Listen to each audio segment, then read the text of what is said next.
पुण्यात गेल्या काही दिवसांमध्ये मोठ्या प्रमाणावर चोरीच्या घटना घडत आहेत.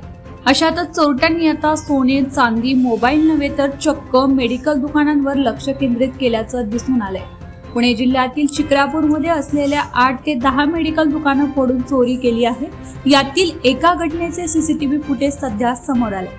मेडिकल दुकानाचे शटर उचकटून चोरट्यांनी रोकड लंपास केली आहे. मिळालेल्या माहितीनुसार पुणे जिल्ह्यातील शिक्रापूरमध्ये चोरट्यांनी मेडिकल दुकानाचे शटर उचकटून अनेक दुकानात असलेली रोकड लंपास केल्याची घटना उघडकीस आली. शिक्रापूर तळेगाव रोडवर असलेल्या स्वामी समर्थ मेडिकलमध्ये चोरट्यांनी रात्री 2 वाजता शटर उचकटून आतमध्ये प्रवेश केला आणि दुकानातील काउंटरमध्ये असलेली 50,000ची रोकड लंपास करून चोरट्यांनी तेथून पळ काढला. ही चोरीची घटना सीसीटीव्ही कॅमेऱ्यात कैद झाली.